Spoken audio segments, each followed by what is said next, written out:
નમસ્કાર મિત્રો, સ્વાગત છે તમારું ઉમિયા ફૂડ ચેનલ ઉપર। આજે આપણે ધાબા સ્ટાઇલ દાળ ફ્રાય બનાવીશું, જે બહાર ઢાબા પર મળે છે એ જ ટેસ્ટમાં આપણે દાળ ફ્રાય બનાવીશું। એના માટે મેં અહીં એક બાઉલ મગની મોગર લીધી છે, જે એના છિલકા ઉતારેલી હોય છે એ છે। એનાથી થોડી ઓછી એટલે કે પોણો બાઉલ અહીં મેં ચણાની દાળ લીધી છે, અને આ બંને બાઉલ આપણે અડધા અડધા લઈશું। તમે અંદર મસૂરની દાળ પણ એડ કરી શકો છો। અહીં અડદની ફોતરા વગરની દાળ છે અને અડધી તુવેરની દાળ છે। આ એનું માપ છે। સૌથી વધારે આપણે મગની મોગર લઈશું, એનાથી થોડી ઓછી ચણાની દાળ, અને અડધી તુવેરની દાળ અને અડદની દાળ। હવે આ રીતે એક તપેલીમાં પાણી ભરીશું અને એમાં દાળ એડ કરી લઈશું, જેથી કરી અને આપણે સરસ એને ધોઈ શકીએ। હાથેથી બરાબર આપણે આ રીતે મસળી અને દાળને ધોઈ દઈશું। દાળ આપણી સરસ ધોવાઈ ગઈ છે। બે પાણીથી આપણે સાફ કરી લઈશું અને એને એક કુકરમાં લઈ લઈશું। આપણે 1 ગ્લાસ જેટલું પાણી એડ કરી દઈશું। દાળનો પરફેક્ટ કલર લાવવા માટે આપણે બાફતી વખતે જ અંદર હળદર એડ કરી દઈશું, મીઠું એડ કરીશું, જેથી દાળ ફટાફટ આપણી બફાઈ જાય। ઢાંકણું બંધ કરી દઈશું, અડધો કલાક આમને આમ રવા દઈશું અને પછી એની 3 વિસલ લગાવી દઈશું, જેથી દાળ આપણી સરસ સોફ્ટ થઈ જાય।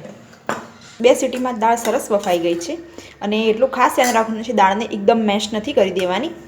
એના આ રીતે અધકચરા દાણા કમ્પ્લીટ દેખાવા જોઈએ।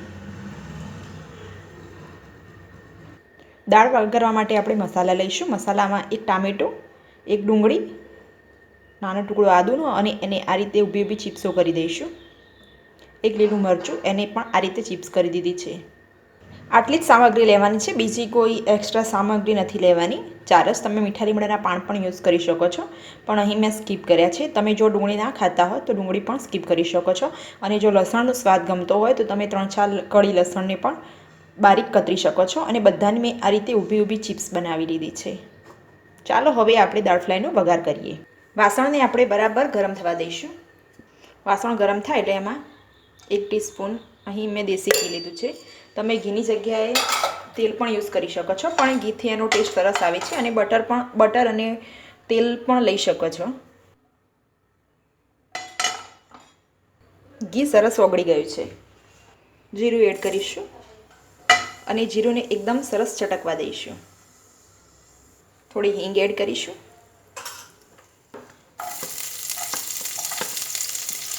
સૂકી ડુંગળી એડ કરી દઈશું।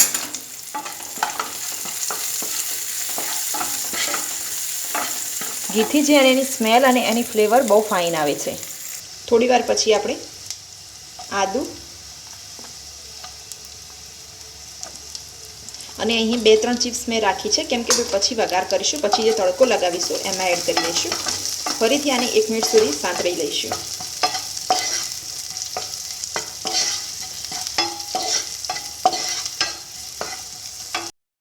1 મિનિટ થઈ ગઈ છે। ટામેટાં એડ કરી દઈશું। ટામેટાને એડ કરી અને બરાબર મિક્સ કરી દઈશું। અધકચરા આપણે ટામેટાને અહીં ચડવા દેવાના છે। ટામેટું સોફ્ટ થઈ ગયું છે। હવે એમાં બીજા એક્સ્ટ્રા મસાલા આપણે એડ કરી દઈશું। 1 ટીસ્પૂન ધાણા જીરું પાવડર, થોડી હળદર એડ કરીશું, કેમ કે આપણે દાળમાં હળદર ઓલરેડી એડ કરેલી છે। અને થોડો ટેસ્ટ ખટાશવાળો લાવવા માટે 1/2 ટીસ્પૂનથી પણ ઓછી આમચૂર પાવડર એડ કરીશું। લાલ મરચું પાવડર, આ બધું તમારા સ્વાદના એકોર્ડિંગ એડ કરી શકો છો।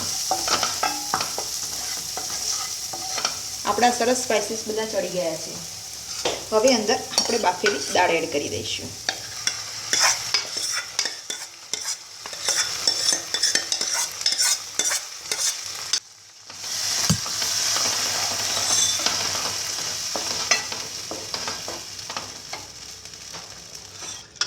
એના કુકરમાં આપણે અડધો ગ્લાસ પાણી એડ કરીશું અને પછી અંદર એડ કરી દઈશું।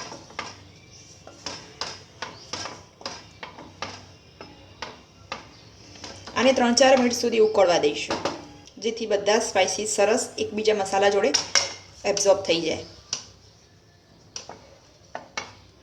ગરમ મસાલો,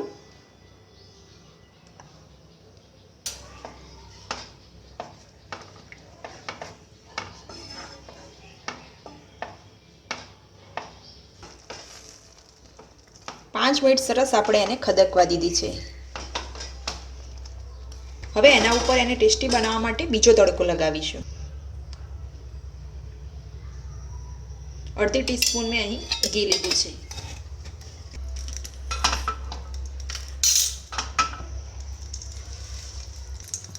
અડધી ટીસ્પૂન જીરું એડ કરીશું.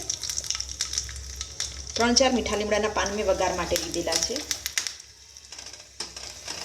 જે આપણું ગ્રીન મરચું જે 3-4 ચિપ્સ આપણે રવા દીધી હતી એ એડ કરીશું. લાલ મરચું છે.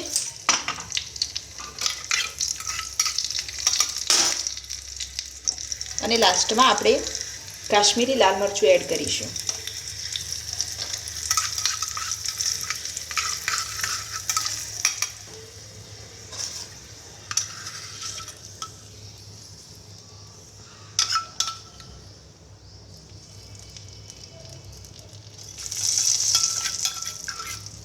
અને દાળના ઉપર આપણે રેડીશું.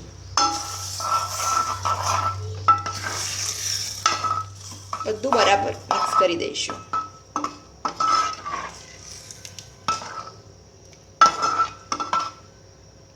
તૈયાર છે મિત્રો સરસ મજાની ઢાબા સ્ટાઇલથી દાળ ફ્રાય. તમે આ રીતે જ્યારે સર્વ કરો છો ત્યારે ફરીથી તડકો લગાવીને પણ સર્વ કરી શકો છો. અને આ દાળને નાન કે તંદૂરી રોટી સાથે ખાવાની ખૂબ મજા આવે છે. તમે ઘરે પરોઠા પણ બનાવીને ખાઈ શકો છો. એને જીરા રાઈસ જોડે સર્વ કરવામાં આવે છે. જો તમને મારી આ ઢાબા સ્ટાઇલ દાળ ફ્રાયની રેસીપી પસંદ આવી હોય તો મારા વિડીયોને લાઇક કરો, શેર કરો અને મારી ચેનલને સબસ્ક્રાઈબ કરવાનું ભૂલતા નહીં. ધન્યવાદ.